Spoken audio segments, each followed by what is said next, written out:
Okay, hello everyone. I'm just making a quick video here to provide an overview of what's going on with the project and what we desperately need help with, because there are a few things.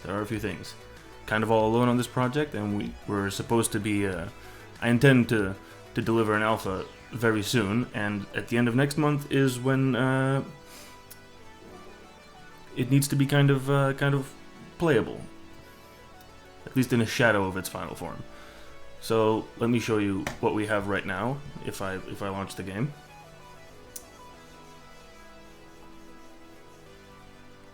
so just ignore the UI for now. That's mostly not connected yet, but that's one of the very next things that I'm going to be working on.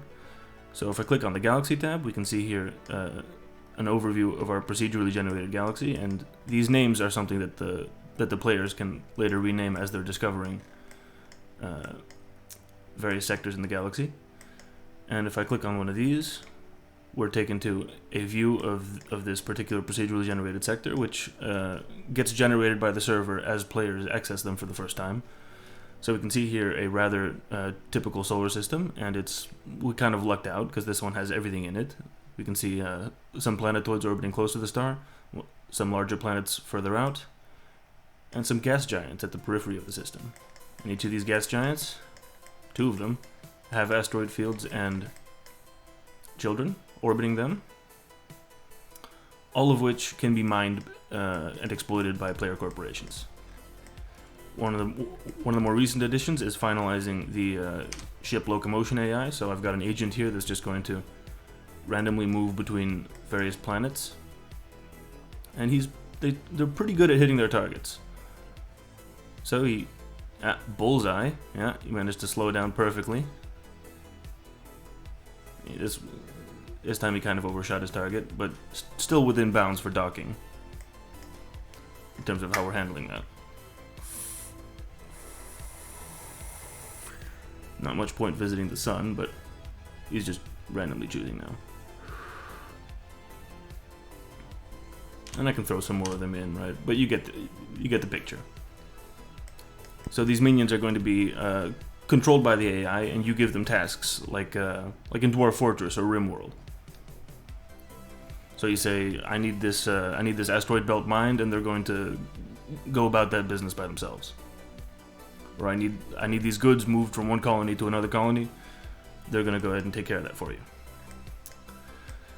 So creating these, allowing the player to create these colonies and building the infrastructure inside of them is the systems that I'm working on right now.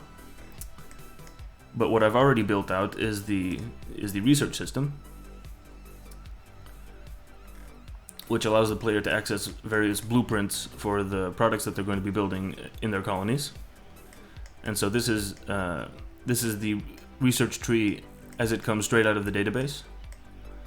And it's relatively simple right now, and that's what I need the most help with. If I select one of these, you can see what that corresponds to. So this is the initial technology necessary to create space fighters, and right next to it you can see freighters.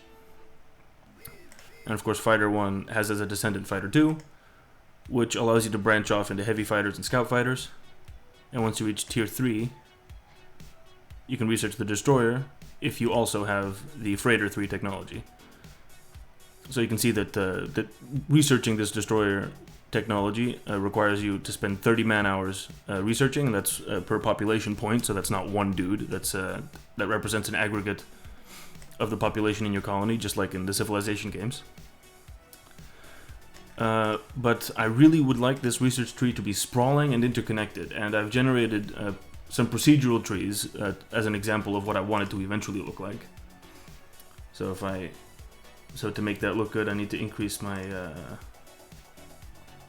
start tier. Yep. Numlock on. If I press spacebar, he's going to procedurally generate a nice sprawling tech tree, which is the kind of thing that I eventually want to have, just to stress test the layout system. Right?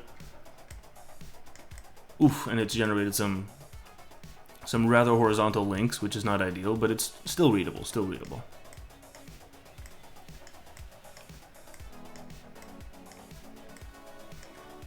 So here we have many different tech trees coexisting.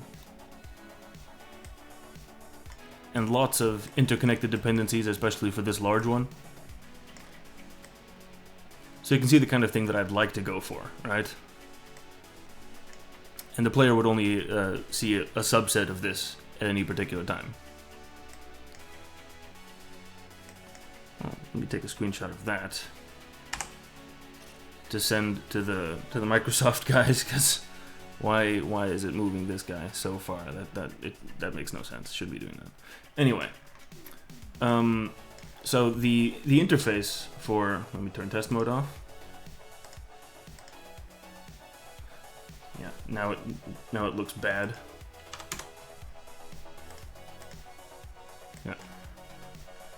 But this is what we actually have right now in the database. And I already have a tool, I already have a video on the database tools for the game, but they have changed a little bit, so let me show you what that looks like. If I connect to our database, it's going to download all of the database entries that we have, which, as you can see, there's a lot of blueprints. And the blueprints correspond to these various nodes in the tech tree. So like here we have our fighters. And each of these blueprints is something that you can tool one of your factories for in the game to produce one of these items. Like so we have the fighter item with all of its many stats, which are a lot more organized than they were in the database tools video. But so there's one fighter sort of template, and then there can be various ways of producing that item.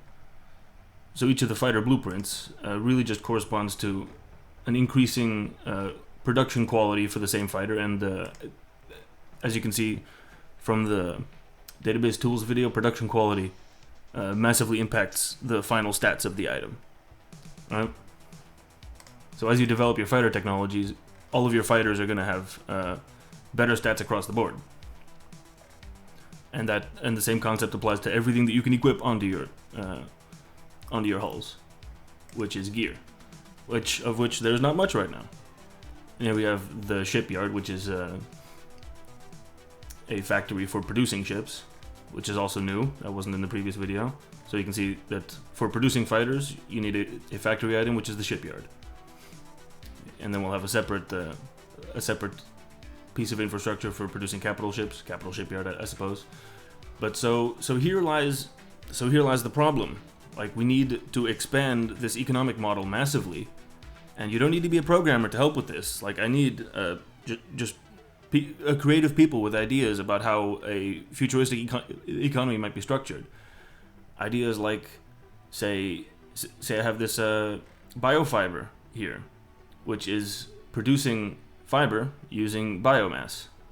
And I have a competing technology, which I'm calling polyfiber, which is for producing fiber using polymer.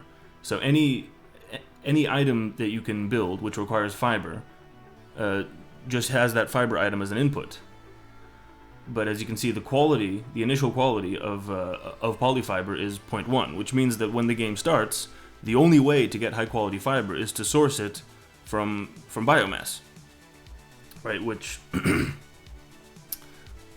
means that the cheap mass production fiber might be made with polymers, but the quality is going to be much lower. And we can model all sorts of interesting economic relationships. And I want to throw as many ideas as possible at the board here, because the idea is for the economy to be sprawling and for no player to be able to vertically integrate their entire production chain without massively compromising on their quality. So you need to specialize in order to produce good stuff. And supply chain management is the major mechanic of the game. So there needs to be a supply chain to manage. And my problem here is I don't know what goes into making a sci-fi fighter ship. Like, I've got as ingredients here sheet metal and structural metal, right? But I'm sure there's more that goes into it. Okay, I created a cockpit item recently. That definitely goes into it. So I just drag that into the ingredients here. You need one cockpit for your fighter. But there's got to be more. Like in the lore that this writer I collaborated with last year, there's a corporation, one of the mega corporations that controls the galaxy, which produces an essential item in ship construction, but I don't know what that is or what goes into making that item, right? or how Cool for 5 is able to maintain monopoly over it. So like all of this stuff needs to be massively elaborated, and I just don't have the time to do that myself, unfortunately. I need to be working on the systems. I need to get this game running, right? There's nobody who can do that for me. But there's definitely people that can help me with this part. So I hope that's you. Looking at you right now.